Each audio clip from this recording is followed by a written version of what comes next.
Welcome back to Truth or Theory, guys. This is episode number 82. 82. 82. We're getting up there, almost to the big 100. Yep. I'm your host, JP. And I'm your other host, E. Willie. We're almost to episode 84, which is special to me because I was born in 1984. And ironically, it looks like it's going to fall on my birthday, which is the end of this month. So I'm pretty excited about that. We're going to do a weird episode in honor of my weirdness. We're going to have Can't tell you what it is yet. Birthday cakes, petting zoo, keg stands. I don't know. It's going to get out of control. Yeah. We had a fun weekend, man. What have you done so far? I've been working. I've been calling me in every day. Oh, I yeah. already went in this morning. It's been a busy one. Yeah, and you're back in studio, too. You just beat COVID-19. I did. You went through a hernia surgery. You got a lot of stuff going on. Yep. It's good to have you back. At the same time, which was a double whammy kick to the double whammies. It's good to have you back, brother. My wife and I went and did some hiking yesterday in the Devil's Backbone, and we don't typically get to do a whole lot with our children, without our children, but we have a friend who watched them for us, so it was a lot of fun to get away and just be stupid kids again, hiking and doing stuff we shouldn't be doing. Yeah. Saw a lot of cool snakes. Saw 2 ravens, a nest of ravens, which was really cool. Yeah. My wife did not let me climb up to go see the nest. She kept yelling at me every time I tried to climb, but yeah, we got to record them flying out right above us and going in their nest in and out. It was really cool to see that. That is cool. A lot of fun. Got to take the shirt off and get some sun on my white body because I'm turning into a snowman. I call it the North Dakota bleach, man. Ever since I left North Dakota, I haven't been able to get any color on my skin. Yeah, time to get back out in the sun. Yeah, I'm still so white though. It doesn't even look like I got sun yesterday. Yesterday was a beautiful day too. It was in the 80s. Yeah, a hot day. It was pretty. Yep. Found the first snake of the year yesterday for me in Colorado. It was a prairie rattlesnake, which ironically was the first snake I found when I moved to Colorado. Was a prairie rattlesnake at the Devil's Backbone. So full circle. No, it's not the same one. No, not the same one, but it was bigger. But it was cool. It was a good time. So anyway, let's get to cheers to good news. Today is a special day. It's going to be coming out several days after we're recording, but today is Mother's Day. Today is Mother's Day. So I believe we're both cheering to the same thing, right? Yeah. Yep. Cheers to our mothers, brother. Yes. Your Love you, mother, Mom. my mother. Love you, Mom. Thank y'all for everything you've done for us. Yep. Thank you to my wife who mothers our children. She does more than I can ever even comprehend. It's great to have the women who are taking care of the young. Yes, absolutely. All right, enough of all that mushy bullshit. Let's get to our guest. Today, we're diving back into Annunaki type stuff. And man, this stuff is heavy. It's intense, but our listeners love it. It goes over my head sometimes, but I'm going to try my best to keep up. I'm not the smartest cookie in the jar, so I can't even say the sayings right, but we're going to try. Please welcome to our show, our guest on this episode, number 82. It is Sergio Damn it, I lost it. Halabi. I tripped, man. I'm sorry. Sergio Halabi. Hey, how are you guys? Good. How are you, man? I'm very good. And let me wish you a happy early birthday since I won't be here for for the other episode. Actually, you got my name correctly, Halabi.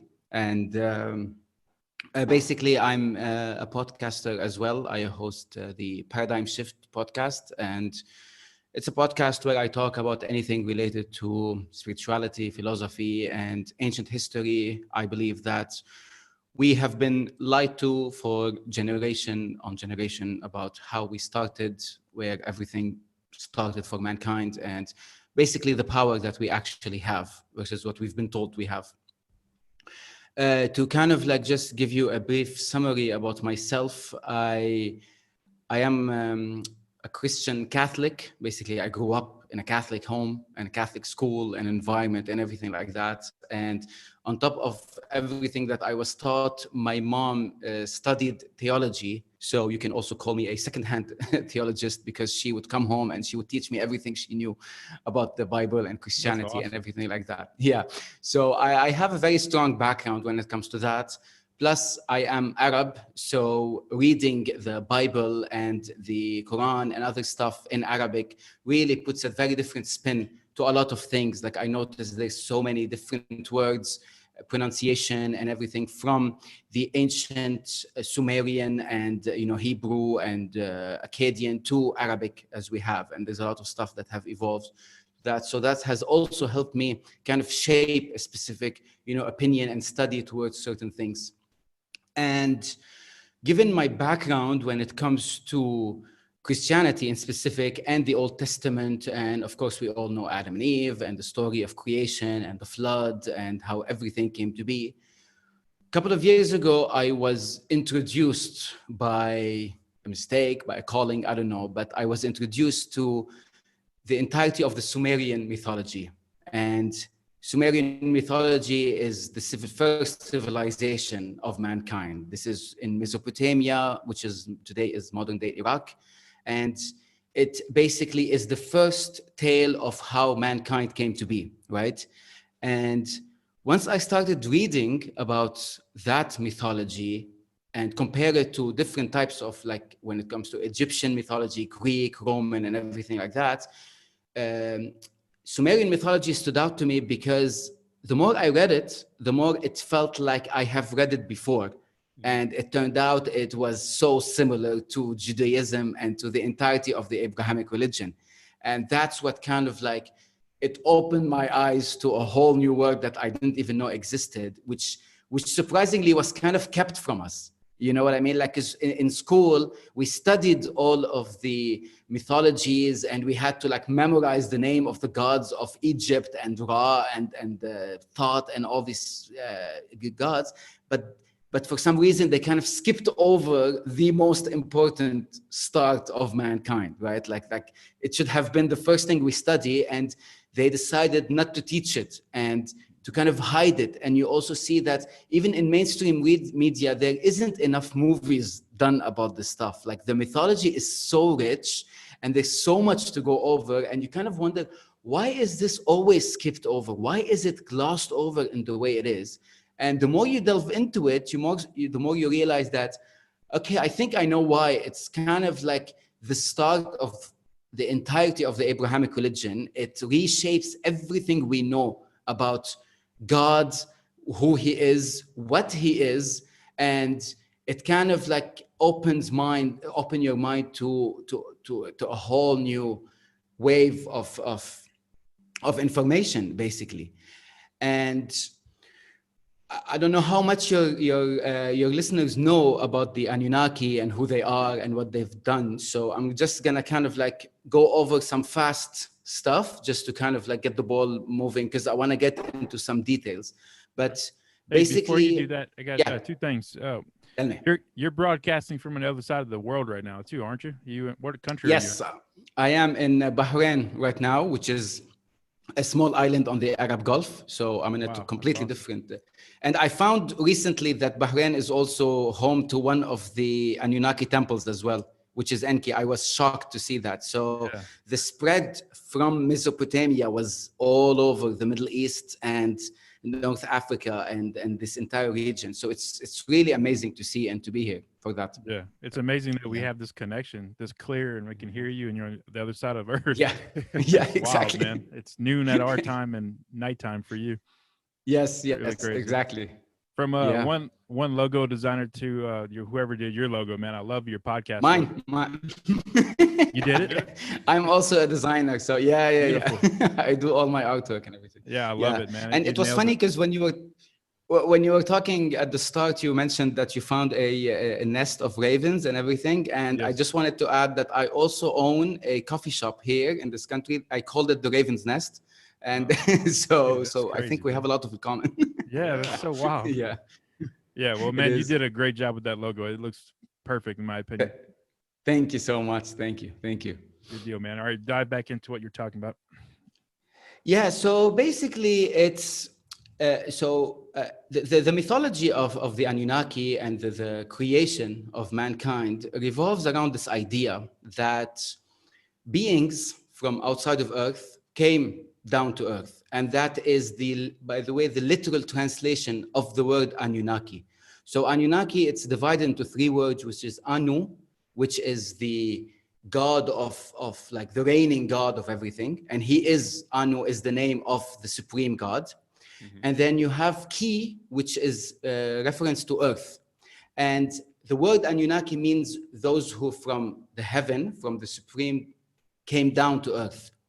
And if that alone, that name would give you an idea how a simple mind of like when we talk 10,000 years ago would not have too much of a vocabulary to explain what they're looking at. So if they see something come down from heaven to earth, they would call it the descendant from the heavens to earth.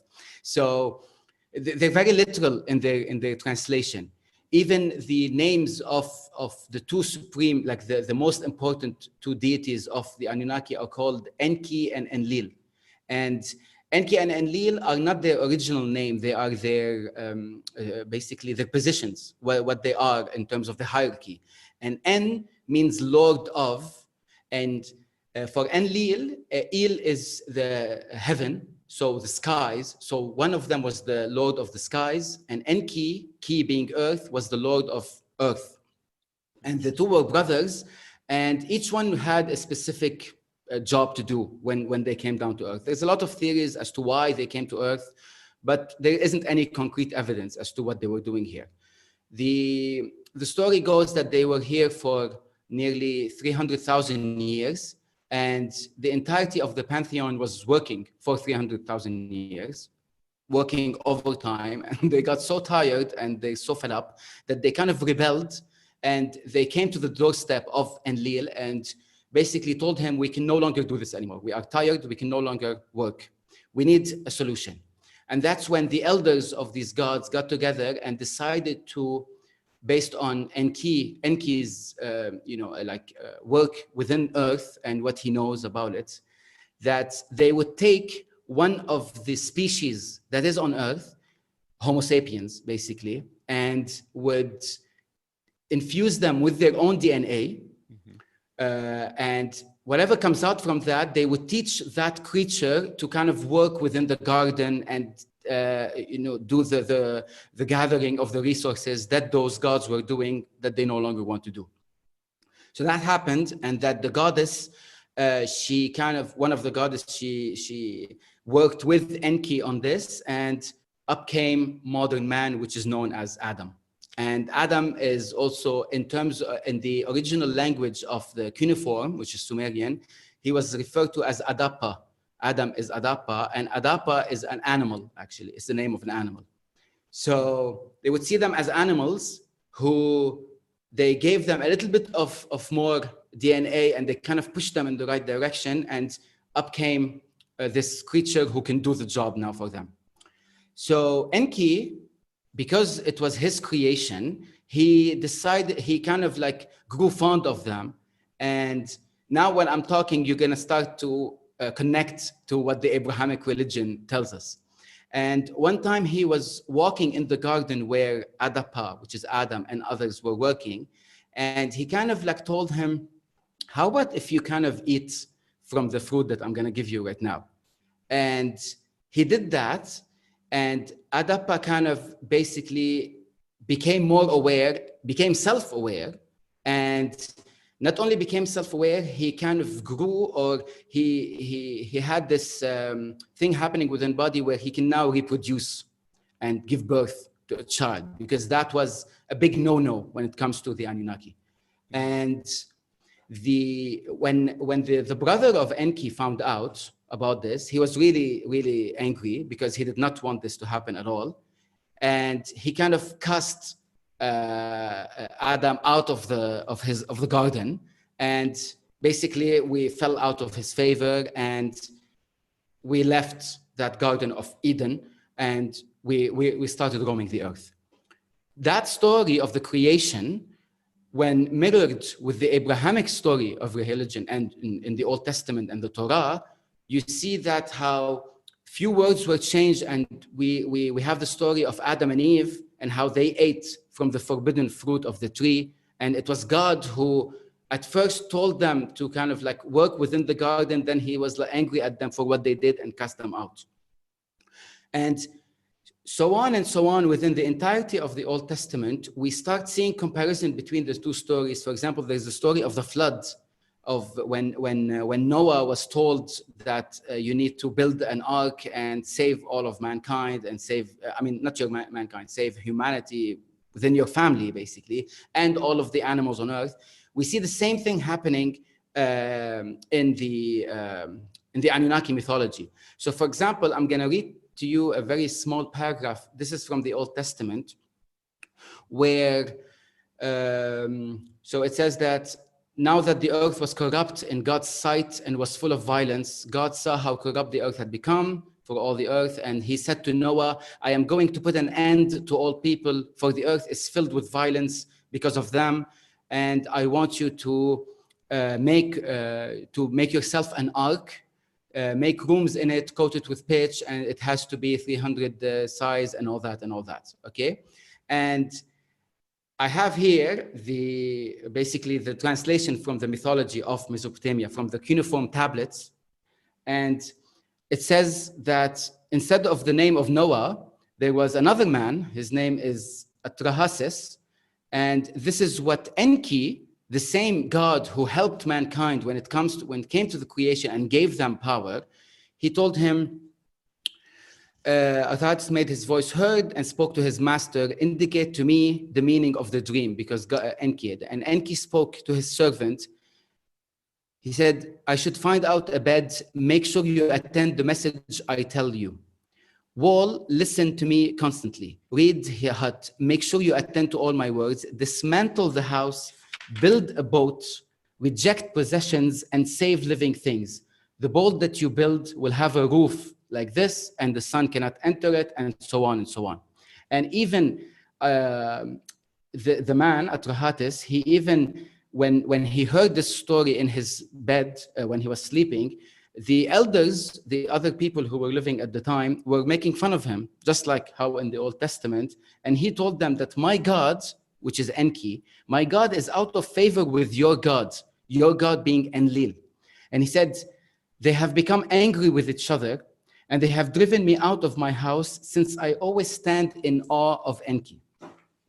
So basically, these two stories, among many, many others, show that unlike the Old Testament of the Bible, and unlike this one God who seems to make a decision and then change his mind, and then make another decision and then say, okay, I'm going to wipe out all of humanity because they have grown so much, and then goes to Noah and say, but I like you most and I'm going to save you.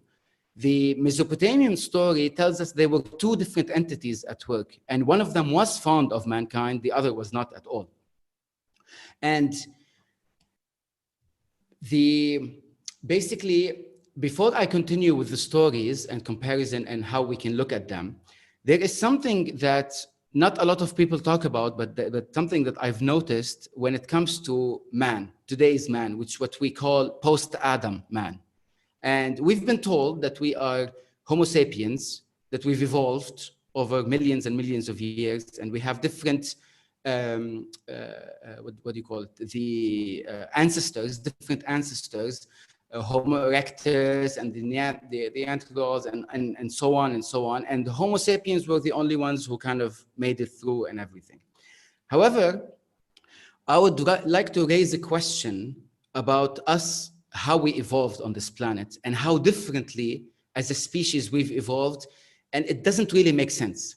So mankind, or current man, okay, which have come to exist as per the latest archaeological finds and everything, around 280,000 years ago. This is when we kind of first see the first Homo sapien that we have today. And while we, in our body, in our physical body, while we have shed all our hair, everything has fallen because we don't really need it anymore. The only thing that we have not shed is our hair, which is on the head, and our beards, especially for men, right? Mm-hmm. And if you think about it from an evolutionary standpoint, we have, what we're being told is that we have evolved in a way that our hair, which is our head, keeps growing uncontrollably and without end unless we use a tool to cut it, right? Yes. And there is no need for any evolutionary benefit for this to happen, for this to keep growing, unless at some point we have been manipulated on a DNA level to do this. Because if you look at animals today, the only other animal that shares that with us into the idea of uncontrollable hair is a sheep. And sheep, in the wild, they don't grow that hair. The only domesticated sheep, they do this, and we need to cut their hair because we have manipulated them enough so that we grow, right? Wow. Same thing for the together. Wow. Yeah. So imagine that from an evolutionary, why would any animal evolve in a way that you need a tool that you haven't created, that a tool outside of yourself to kind of cut your hair or even cut your nails, by the way. Yeah. And when we look at any depiction of the Anunnaki, any sort of drawing or carving, or we see that they look always with the same way, which is long hair and long beards. This is a sort of like a thing that differentiates them from different entities or gods or aliens or whatever. So we share this with them on some level, and at some point we have been manipulated. Wow. This is from a pure biological thing. That makes so much sense. That really does. Right? Wow. And even the idea that what history tells us, not religion, what history tells us is that around 10,000 years ago is when the first civilization came to being, right? So before that, we were hunter-gatherers. We were living in caves. Men used to go out and hunt, and women used to stay behind with the tribe, and they would just simply, gather fruits, raise the children, and create that. And then what the historians come and say that overnight, something happened where we suddenly decided to build monuments that last several thousand years, that we have mastered agriculture, we have mastered domestication of animals, building, architecture, math, language, society rules, and everything. And it just happened just like that.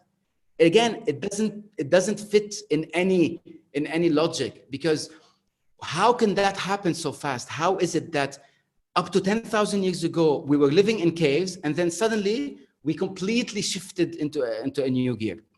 That's the passing of the pine cone and the handbag that you're referring to. Exactly, the handbag and the pine cone, which is found in every single depiction of any ancient gods in civilizations that have never even met each other. They couldn't possibly know each other. And everywhere you look at, from Mesopotamia to Mesoamerica, Mexicans, to India, to any kind of like major part of the world where it held any religion, you see a deity, you see a god sitting with a pine cone in one hand and a handbag in another hand. Mm-hmm. And by the way, when it comes to the pine cone, which you brought up, some of the misconceptions that we have kind of like accepted over the years, which don't really also are not factually correct. We always think, when we talk about Adam and Eve, and we say that, oh, what is the forbidden fruit? Like if I ask you, what's the forbidden fruit that Adam ate? It'd be an apple. Now, the apple is mentioned nowhere. There's nowhere in the Bible or in the Quran or in the Torah that says we ate an apple. It says we ate the fruit. That's it, the fruit. We don't even know what it is. Oh, damn, that's crazy. Another kind of pop culture made that be an apple. Yes. It's a pure pop culture thing. And the funny part is that there's even two trees that we were not supposed to eat. It wasn't one. So there is one which is called the tree of knowledge of good and evil, the tree of knowledge, which is what Adam and Eve ate from and became self-aware. So they gain knowledge. The other tree is the tree of life, which gives you immortality. And in the book of Genesis, okay, it says, and I will read it, it says, and the Lord God said, the man has now become like one of us. One of us. He didn't say he became like me, like one of us, indicating there's more than one. Knowing good and evil. he must not be allowed to reach out his hand and take also from the tree of life and eat and live forever. So the Lord God banished him from the Garden of Eden to work on the ground, and so on and so on. So there's even that. Another misconception, which should be really, really big, is that the devil and Satan is not mentioned anywhere in the Old Testament. Even the serpent that supposedly came and told Adam and Eve to eat from the tree is referred to as the serpent. It was never referred to as the devil. It's only when the New Testament of Christianity came along with Jesus, that's when we first heard of the devil, which begs the question,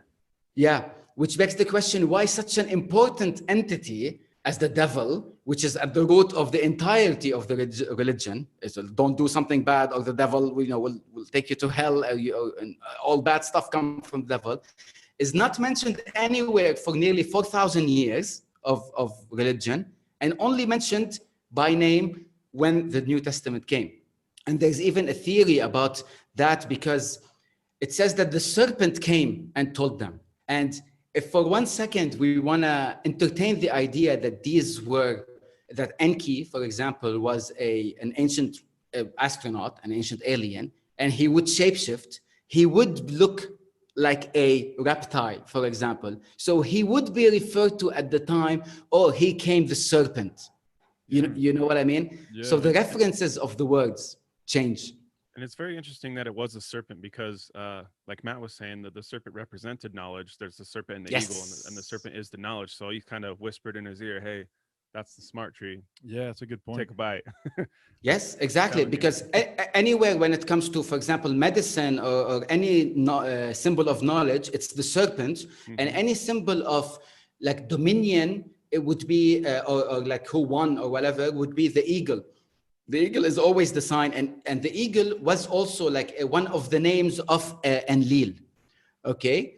And basically the gathering all these evidences and rereading the Bible and in the light of whatever the mythology of Mesopotamia tells us, paints this picture that what in fact happened was a big falling between the Anunnaki gods. Once mankind was created, and this was considered like a breach of all the codes, basically. Like the agreement was never to interfere with any species on Earth. It was to come to Earth and gather the resources and then leave. And that created a breach between them. And there were wars that happened for thousands and thousands of years. And it was between Enki on one side, who is like the defender of mankind, and he loves his creation and stuff like that, and Enlil, who wanted to destroy them at every turn. And connecting that with the Bible, there's the story, for example, of Sodom and Gomorrah. Are you familiar with it? No, I've never heard those names.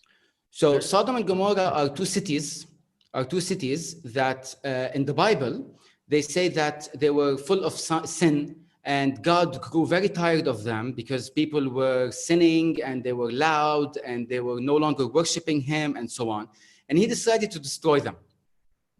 But again, he came to one of the prophets of the time, his name was Lot, and told him, I'm going to destroy those cities, so you and your family leave that city and don't look back. And I will read the part of the Bible where it says, by the time Lot, the prophet, reached that area, the sun had risen over the land.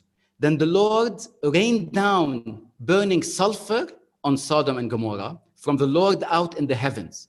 Thus he overthrew those cities and the entire plain, destroying all those living in the cities and also the vegetation in the land. But Lot's wife looked back and she became a pillar of salt. Now, if we look at it from religious, symbolic thing, we think, okay, so God kind of like decided to destroy those cities, right? Everything's okay. But if we look at it from, let's say this is an advanced alien civilization, and it's Enlil, and he wants to destroy the city of man, where Enki is residing right now, the burning sulfur and the destruction sound like, along with whatever outcome it gave, it sounds like almost like a nuclear war. It sounds like rockets were actually used. So when you talk about how the vegetation died in the land, that's because it became radiated. And the theory is that it actually, the area of those cities is now where Jordan is. And Jordan is on the side of what is known as the Dead Sea. Now, the Dead Sea is highly radiated now and doesn't have life in it, like nothing, even on a microscopic level. So even if you want to take that information and place it where we could be right now, it still applies that whatever happened during that time, it indicates a much more advanced type of weaponry or advanced type of civilization than what we think it is, because we kind of all made peace with the idea that, well, everything in the Bible is symbolic and doesn't really make sense, when in fact it's not true. Another, for example of how the people of the time won't know how to explain certain things is there's a book also, it's called the Book of Kings, and this is part of the Old Testament. And there's this prophet, his name is Elijah. And as per the story, Elijah was raised into heaven. This is how he basically, finished his mission on earth, and he was raised into heaven. And this is what it says. It says, as they were walking along and talking together, suddenly a chariot of fire appeared and separated the two of them. And Elijah went up to heaven in a whirlwind. Elisha saw this and she said, my father, the chariot of Israel. So we think, okay, so this is a chariot of fire that suddenly appeared and it sucked a man into heaven. Now take that story and compare it to what we hear now about alien abduction. Yeah. It's literally the same. Yeah. It's something that they won't understand. If they see a spaceship, they literally don't know what to name it. They have no words for it. So he would name it as the closest thing he would know. So he would see that it has the fire in it, or the lights. So he would see, okay, so it's made of fire. And he will call it a chariot because that's all he knows.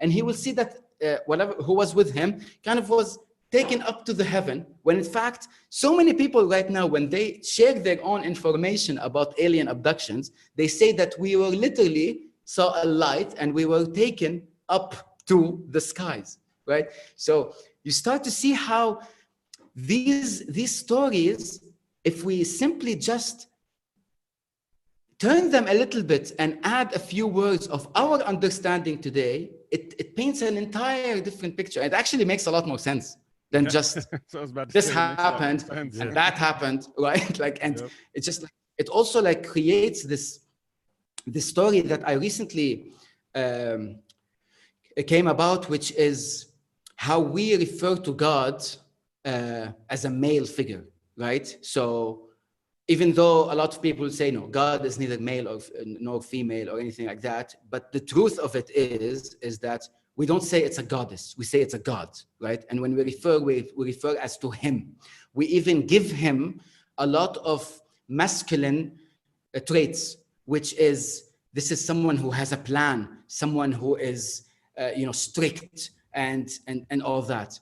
And that opposes what mankind, prior to the rise of civilization, and when mankind was in the hunter and gatherer societies, they actually worshipped a goddess. They did not worship a god. It was the female figure was so important to them that the first ever statue, this is the first form of art created ever. She's called Venus of Willendorf. And she's this high, she's like 11 centimeter high, because at the time there were nomads. So hunter-gatherer societies, they weren't in one location. They used to travel from one location to another. So they didn't build these giant monoliths. They built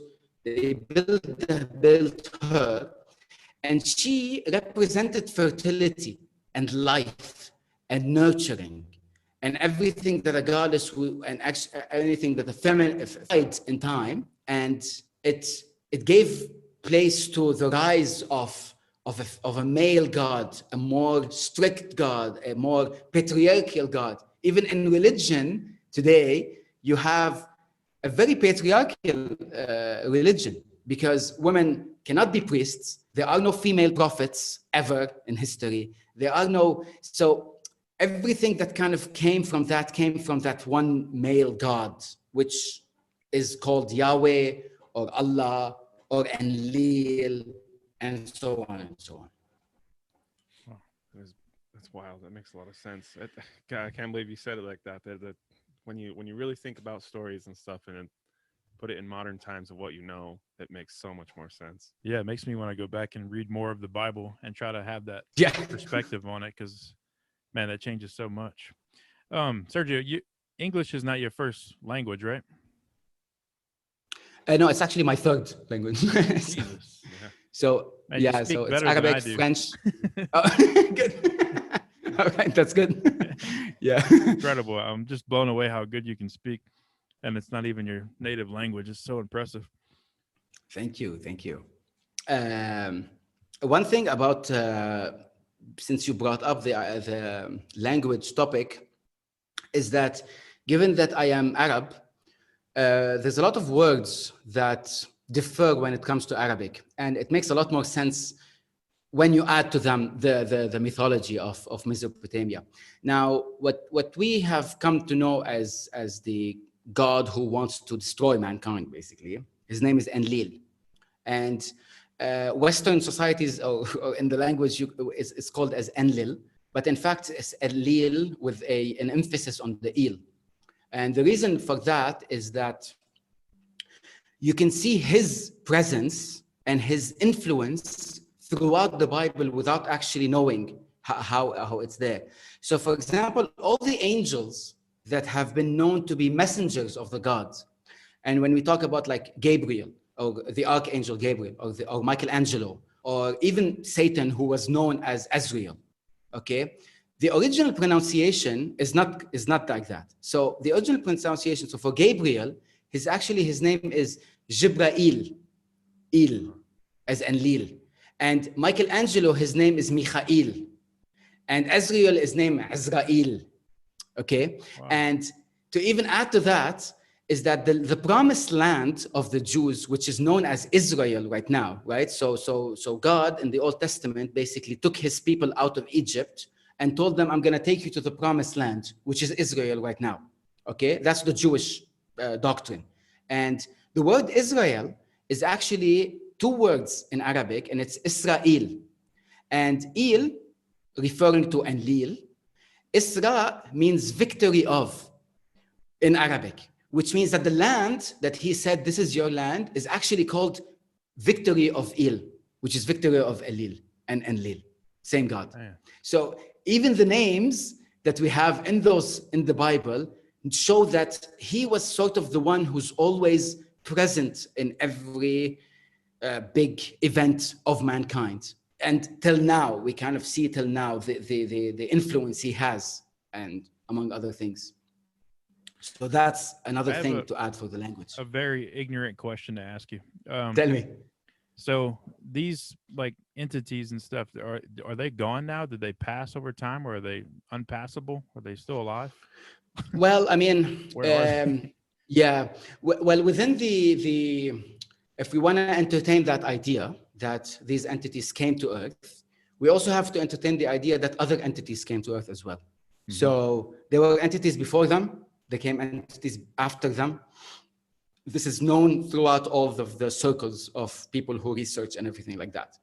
And the Anunnaki stand out because they were the only ones who kind of influenced Earth in the way that they did. Because every other civilization that had any sort of influence, they would kind of like do it on the low, like quiet side. Anunnaki are the only ones who kind of like literally merged their DNA and gave birth to mankind as we know today. Different entities exist today and existed at the time, but we have to understand that not all entities like that are physical as we think they are. So when we talk, like, let's say aliens, okay, we always think, oh, alien, it would be the same, physical traits as a human. So I can see him, I can touch him, I can, like, just like when we talk about like the Greys, which are all the alien abduction stories about them, how they look like, big heads and everything. These are physical beings, right? But you have other non-physical and more spiritual, influential beings that are available right now. So you have like the Anunnaki, you have Pleiadians, you have Draconians, and the Greys, and you have so on and so on. And each entity plays a different role. Now, today, it feels like we're living under a sort of like more of control, and there's a kind of like trying to hide certain truth that doesn't really apply with the Anunnaki way of doing things. Because at the end of the day, the Anunnaki were walking among the people. They were shown themselves. They were not hiding.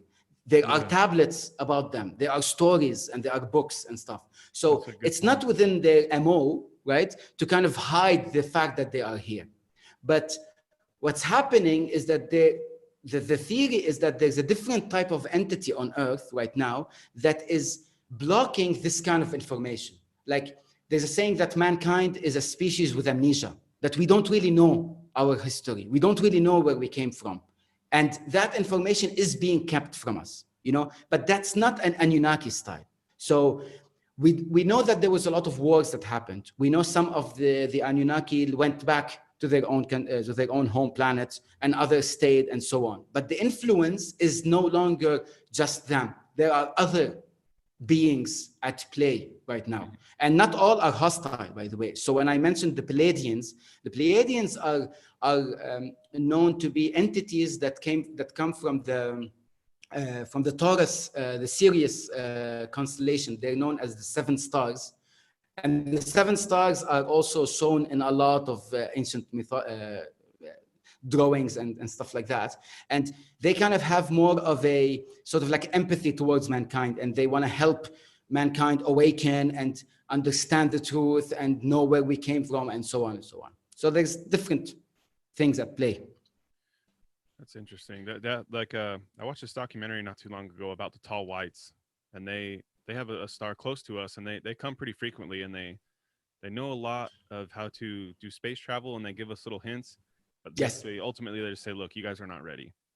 You're not ready to be in this type of thing. Like you guys fight, you're greedy, like you just can't. You got to stay on your planet for now.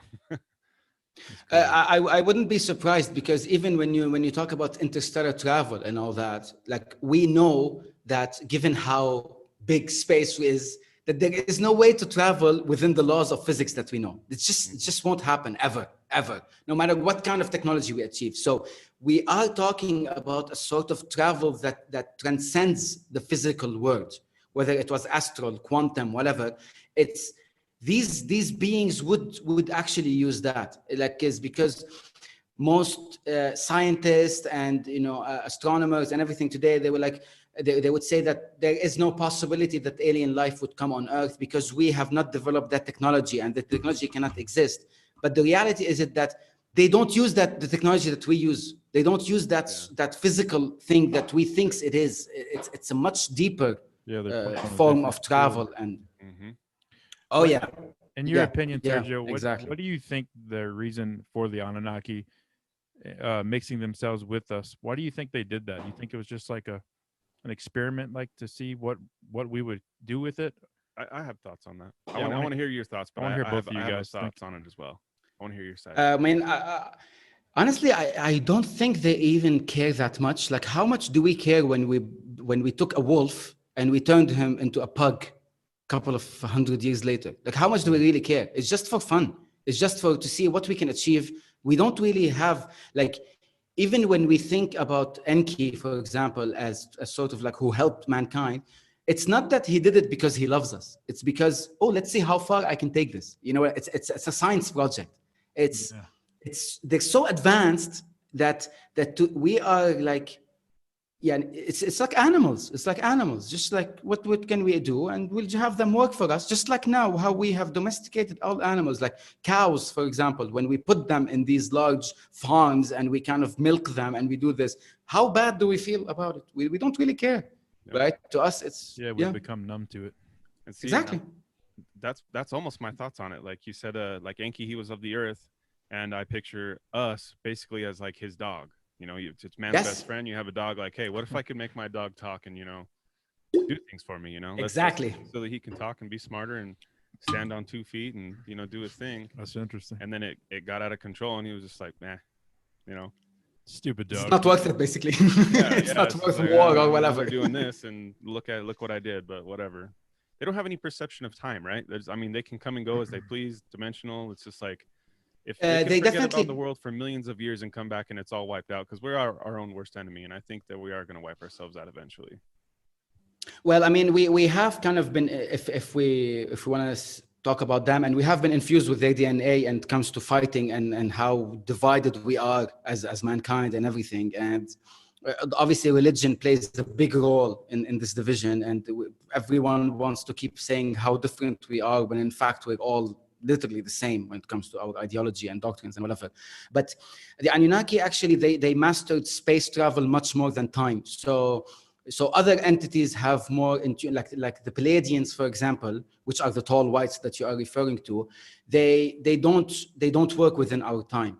Because time is a four-dimensional construct that Earth and the physical construct we're in. It works with time, but other entities and other beings can witness an entire existence, an entire life in 1 second. Like just look at you, and this is actually even like mentioned by people who experience or like they die and they go through a near-death experience. I don't know if you've heard about like what people talk about when they go through something like this. There was this woman, for example, she said that she knew a girl from school, and that girl died when they were in school. Something happened. She was in a car accident and she died. And she said, 25 years later, when I almost died, and actually when I died for a few minutes and I got my near-death experience, I saw her, but she didn't have a physical form. And when they asked her, like, okay, so when you saw her, was she 7 years old? Like, was she in that age? She was like, no, I actually can't really explain it, but it was more like I saw the entirety of her life in one being. Wow. Like I just knew that it was her, and I knew everything about her, like from the moment she was born until the moment she died. It was in one shape. She can't really explain it, right? So yeah, so when we, as limited as we are right now, when we break from this three-dimensional world, we get to have a taste of what it's like to not work with time or space or like that. Right. Damn, that's crazy. That is interesting. That's also very hopeful, because I mean, nobody really knows what happens when you die. Nobody knows. So I mean, if that's how it goes, then hey, that's best case scenario. I hope for that. I just want to fly when I'm dead. Do you believe in any some form of afterlife? I don't know. That's the thing. Like I've heard a lot of stories on incarnation and this and that, and I've even heard stories where a child was or an adult was murdered at one point. He came back as a child and pointed out his murder and found his own body. It was Oh like, my that's God. me. Like I found the murder. Like that guy killed me, and there's where my body is. And it was legit. They found it, and they found him. Yeah. And it's Wow. like, wow, how that's unexplainable. I've always I grown think up there's a lot believing- of the like so many stories that it's kind of difficult to ignore these stories. Like there's so many things that yeah, you were saying. I'm just saying, I always grew up believing that we go to the afterlife, and basically, it like the cheesy, we're in heaven, we're waiting for Yeah. everyone else, and there's no violence, there's no hunger, any of that kind of stuff. We're just floating around like little cool spirits. Yeah. Can't wait to see Grandma! Yay! I mean, it is interesting to think that all civilization and all religions throughout history all talk about an afterlife, all talk about a specific thing that happens when we die. Like it's kind of, to me, it's unacceptable to think that you completely disappear, because even on a physical level, the energy doesn't just go away, right? Like this is literally like energy transforms. It doesn't go away. So even if we want to take it there, yeah, right? So that alone should show that there is something else, whatever it's going to be, whether it's reincarnation, whether it's coming back, whether it's traveling to another plane, but it's there. And I think this is to me, this is the motivation behind going through all these studies and all these kind of like breaking the norms of religion and whatever, because it feels like mankind, at some point, we are much more powerful than we think we are. We are much more capable of what we can. But we have been pressured and convinced, indoctrinated even into thinking that we are incapable of doing anything, that we are weak. And this is the basis even of the Abrahamic religion, that you are sinful, you are weak, you seek violence, and you seek perversion and sexual thoughts, and all this is bad, and the only way for you to get better is to go back to God and pray and do that. And this feels so oppressive to me, right? Like once you kind of try to understand where the Abrahamic religion came from versus, for example, let's say the Buddhist religion that talks about the whole universe is within you and you can do whatever you want if you set your mind to it. And even, by the way, like, side note, that even Jesus, like what he was saying opposes a lot of the Christian doctrine that we know today. Like, at no point did Jesus come and say, I am God, worship me and make a religion in my name. All he was saying the whole time was, you are more powerful than you think. Why are you surprised when I do something? You can do it. All you have to do is believe. You can walk on water. You can move mountains. You can heal each other. You can love each other. And this actually empowers mankind. But every form of religion that exists is taking that power away from them. Is saying, no, you cannot do something. You are not powerful. You are weak, and so on. So yeah. It's very interesting that you put it like that. And I think of it the same way. It's kind of like when you hear, like, don't say my name in vain, don't do this, don't do that. And it's just like, but also at the same time, they're like, if you ever meet God, he's the most understanding, best person in the entire, ever to exist. And it's like, well, then how come if I do this, he's going to smite me and send me to hell? I don't understand that. That's a very good point. Exactly. I think if you're a good person, you're a good person. Like, you're just a good person. People mess up, people do what they do. That's something I've always thought too. Not always, but I picked up as a young adult that the idea of hell, the way it's made out, I just don't believe that people who have done bad things like are going to go to hell and burn eternally. That just sounds. Yeah. The God that I think of that created us, if I have more compassion than the God that created me, that makes no sense, because there's no way I would send anyone to burn eternally. That's insanely There's evil people in the world, though. I know, but I feel like, if you do something wrong when you're a kid, you have to own up to it, whether it be your parent or whoever's watching you, whatever. That feeling is so, like, demoralizing. You tell between your legs, you got whipped, like you feel disappointing and like you failed. Like, imagine that, like, going to the creator of everything, like you have to face what you've done.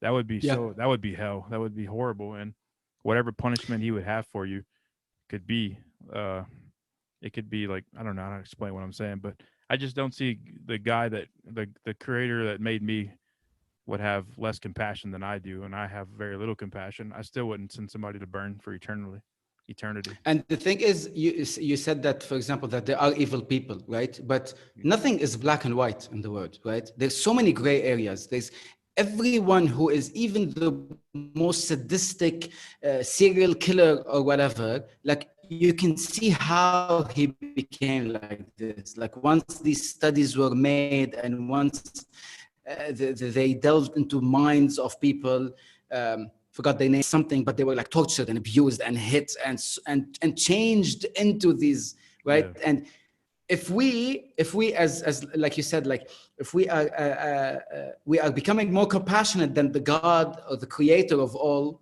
there is, then there's something wrong. If we can understand that someone is evil because he suffered so much, because even when we talk, even terrorists, these people have been indoctrinated into thinking like this. They have lost everything. They have been filled with hate and fear and rage and all that.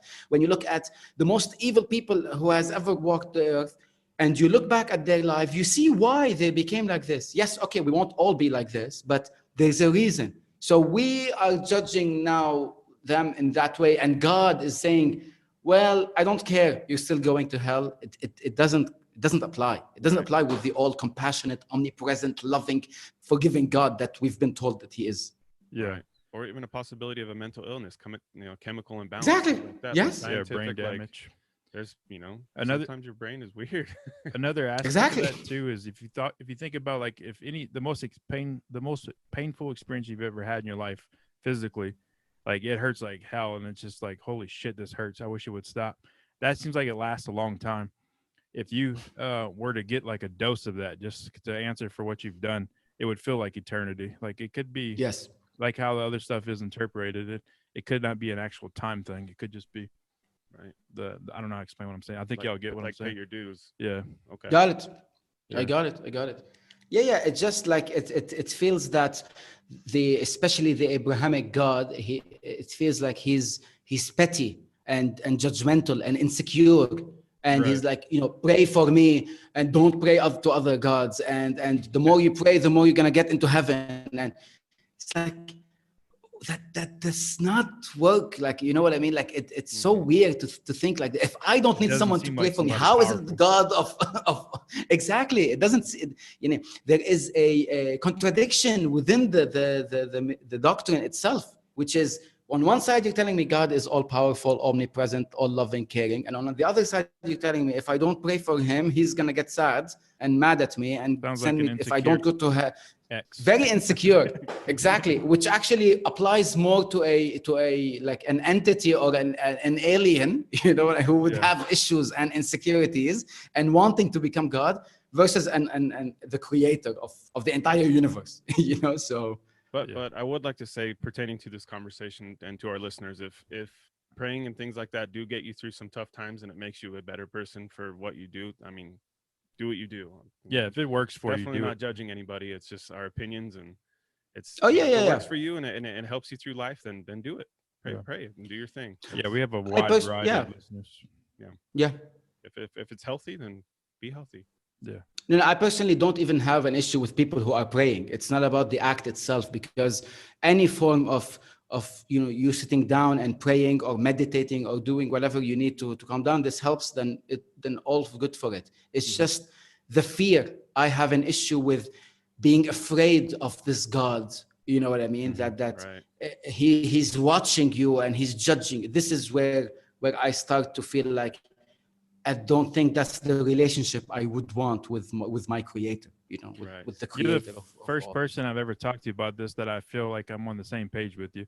I think very similar to the way you do with this. It's very interesting. I like to pick your brain more. Definitely want to have Sure. you back on the show eventually because I'm gonna have more questions for you too. Been a pleasure Definitely talking before. Dude, love this it. really has been an Yeah, awesome show. of I love it. course. You've opened our eyes to a lot of similarities between Thank Bible you. and Thank you. Anunnaki Yeah, and ancient same for history, me. and the hair thing is still blowing my mind. Like I got Anunnaki in me, bro. Exactly. I got a little bit more, Exactly. JP. I'm a tall white. They were taller, so yes, whoever is taller has more Anunnaki in them. I'm 8 feet tall for than the record. those. It makes me so happy. This is honestly one of my favorite topics, so Yeah. it's fun. Yeah.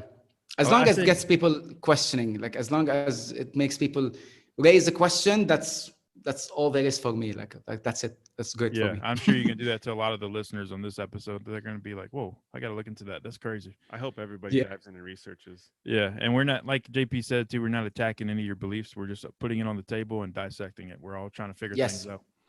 Exactly. But I think that we should wrap this episode up with that. I think that's a lot of really good stuff. I want to have you back on soon.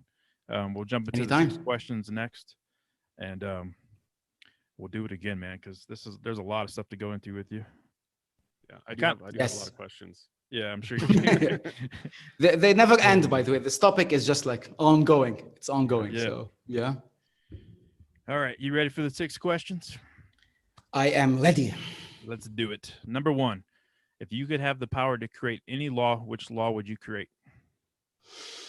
So something that doesn't exist right now, or if I keep one, or You completely can create something any law new. you'd like. You have to pet a dog every day, whatever you want. It could be anything. Yeah, preferably one that's not doesn't exist already. A law that I can only one law. It can be selfish or it can be for the better good of mankind, whatever you want, man. I think it would be mandatory for everyone to get as much knowledge and information as possible for a brain. You know, like the law would be, you need to read and read and read by law. You know what I mean? Like, to me, that is knowledge is the biggest currency that exists. So I would make it mandatory for people to just read all the books that ever existed, ever. You have to do it before you die. Doesn't matter how long Damn. it takes you. It's interesting. Yeah. That is interesting. You just basically want people to take the time that they have to learn and open their mind. Yes, Yeah. yes. Not That wasted is time. so important. That's the only way you can break through anything, knowledge. And with that idea, I wonder if, just out of curiosity, if everybody read everything, would it divide people more because of, you know, I think this, I think this, I think this, or would it unite people more because they all have the question. same ideas? Mm. Yeah, because everybody Is that reads a- a book and takes from Yeah. it differently. Is that a rhetorical question, or you want me to answer? Oh, I'm just curious. That's just a thought. Just throwing it out there.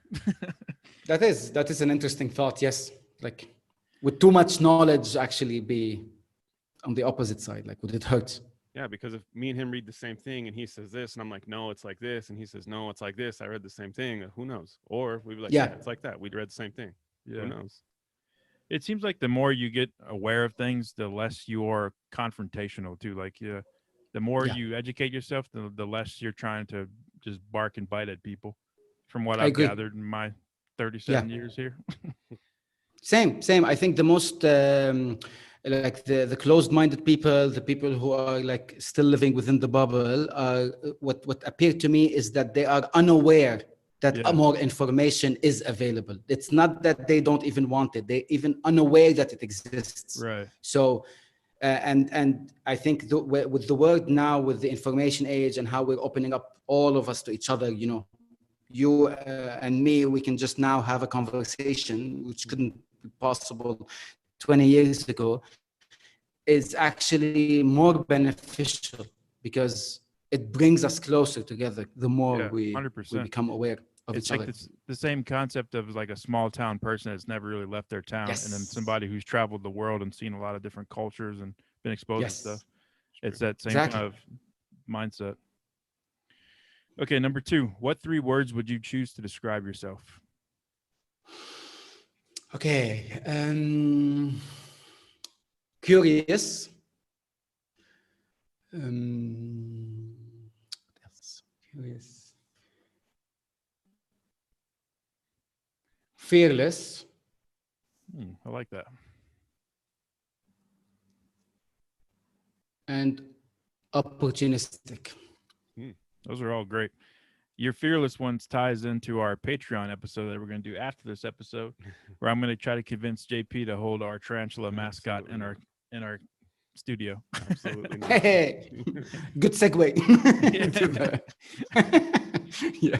Oh man. All right, number 3. What do you want to be remembered for?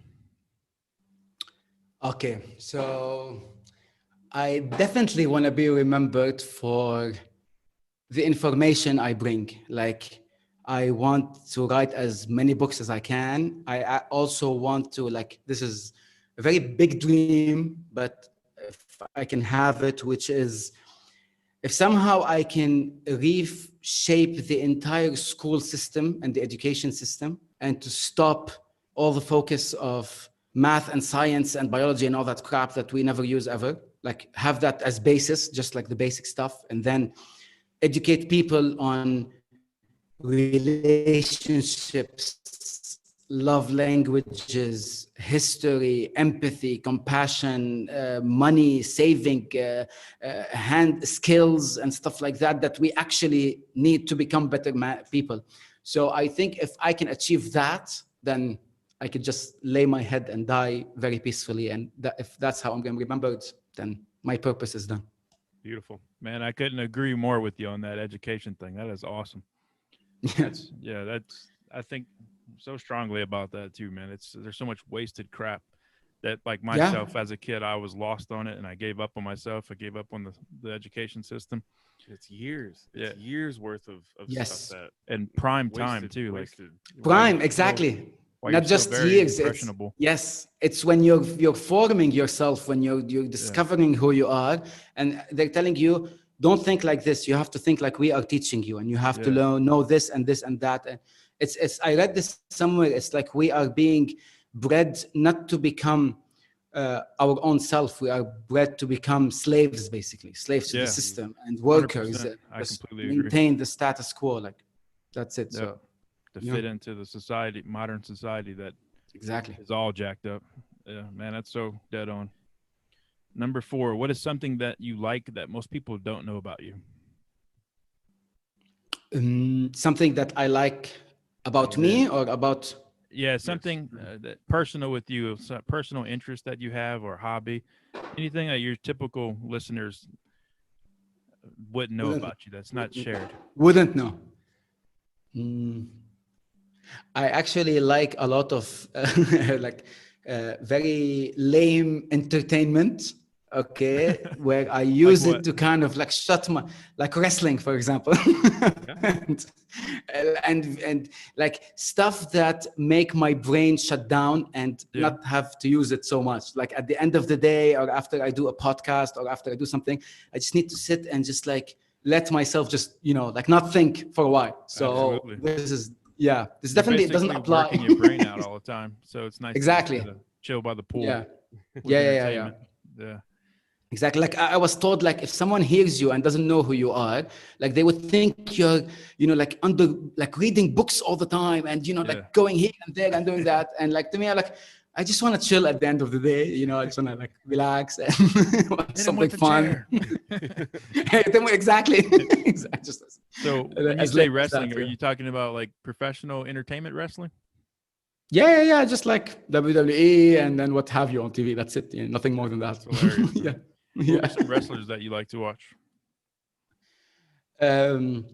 Well, I mean, back before it was better, right? Like in the older days than it is now. So you had like the Stone Cold, Triple H, The Rock, Undertaker. That was my my childhood. Rey Mysterio. It's mine too, man. Exactly. Yes. The NWO. I see the NWO on your poster right there. So behind you. So, exactly.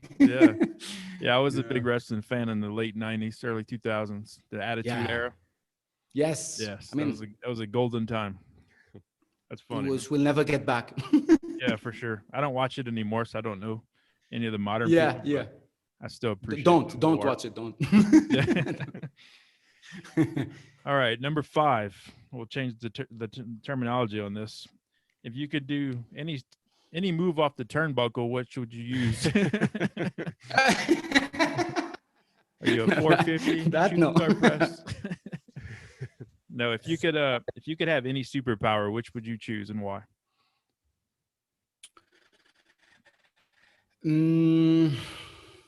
Go back in time. I'd go back in time and see all those civilizations in time, like in front of me, like see the pyramids being built and see what these people lived and how and everything. Like to me, that is mind blowing. Like I think maybe one in my past lives I was with them or something, because I've always been so attracted to this stuff, and anything ancient just completely takes me away.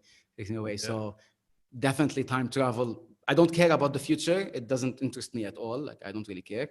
Just want to go back in time, witness everything myself. You heard that, kids. Screw you. Let me plant this seed in your mind though. That you can learn about the past, but the future, once you're gone, you're never gonna know. Damn it, that is true. That's true. Now you're gonna make me want to also like I can learn about the past, but the future you'll never know. I gotta see what goes on in the future. I'm curious. Imagine going that actually and seeing what you talked about too. How hard that would be like to handle. You'd be like, oh, I gotta lay down. This is wow. This is too much. Your head would be like, oh, this is so hard to comprehend. I don't think I'll be able to handle it. Actually, it's too much. Yeah. But the idea of the future also as well. What clothes would you wear if you had to time travel? What would you choose to put on to blend in? No, I'll definitely try to find something there to kind of blend. Like I really want to blend in. Yeah, definitely. I want to blend in 100% and live the life. Like I want to live with them. So yeah. What if you go nude and then you get there and they're like, dude, what are you doing? Like, I thought this is. I know we wear clothes. Exactly. Probably be safer. I thought this is what we do. Isn't this the thing? Like, Why does he have buttons on his No? clothes? He's a wizard. Yeah, they Alright. would definitely think I'm a wizard or like a magician. Yeah, Right. some kind of sorceress. Last question, number 6. If you could know the absolute truth on one conspiracy theory, which would you choose? Aliens and their presence on Earth. It's the easiest answer, and there's nothing else I really care about more than this. Would you I tell can other think people? of like other stuff. If I knew the truth, Yeah. oh yeah, I would.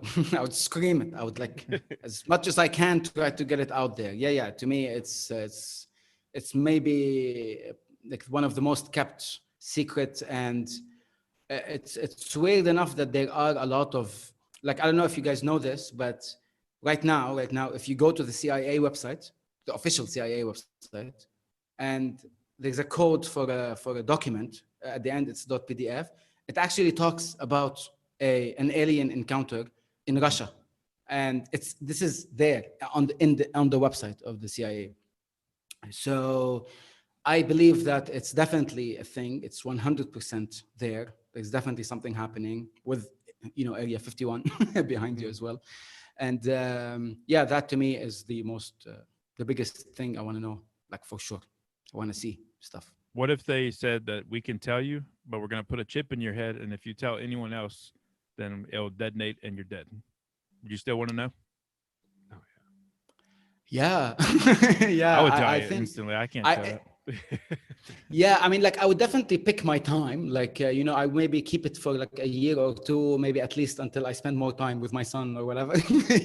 I have some stuff to lose, but at some point, yeah, it's worth dying for. So like, I'm all in. I don't care. I think I'm with you on that. You know a lot about alien civilizations. I'd love to do a show on that as well. Aside from the Anunnaki, which are awesome, obviously, but you seem to know a lot about all these other kinds that would Yeah. be. I would like to talk about that a little bit more because, like you said, they know the Greys, they know the Anunnaki. They only know a couple of them, and there's a lot out there. Yes, there's quite a lot. And like, for example, I don't know if you know, the Greys are actually like, it's being theorized that they are a humanoids. I mean, not humanoids, like AI Yeah, that I were could see that. created by the Pleiadians and kind of grew on their own. And they are so curious about life, which is why they are the only ones who do any form of abduction, because they operate in a completely different environment than other Oh, alien see, species. So stuff yeah. like So that. Yeah, exactly when I want to talk about stuff Yeah, like that. that'll be yep. part 2 with you, man. That explains Sure. the organs or the like Yes. reproductive organs, things like that, because they're AI. Why did we have to have Eh, our testicles on the outside too? Why are we so vulnerable there? You want ovaries? That I is want my balls tucked and safe, man. question Can't for the catch ages. I'm glad to have you in our circle of our network, Sergio. Thanks for reaching out to us, man. Every time we get a new cool person in our library of guests, it's always awesome. It feels like we get more powerful from it. So Yeah. thank you for being on our show. We look forward to doing the next one. Where can our listeners find you and support you? Well, first, thank you so much for having me, and thank you for your show as well. I'm all for anyone trying to do anything about discovering the truth, and so you having that platform for me as well is great. So thank you so much for that and for having My me on pleasure. it. And I have a podcast. It's Paradigm Shift with Sergio Halabi. So if you find it, I'm on every major podcast, Apple, Spotify, Google, anything that has, I'm there. I also have an Instagram page. It's paradigm.shift.experience. And on the page, I post more stuff about what I talk about. So there's the podcast as well as other posts that I create with my skills as a designer. So I talk more stuff there as well. So it's paradigm.shift.experience. That will get all the information and everything. Awesome. Good stuff, man. Yep. Thank you so much for all the information you shared with us. It's good stuff. We're looking forward to learning more about it and having you back on. JP, whoa, pack. Have a good one, Sergio. Until next time. You too. Bye.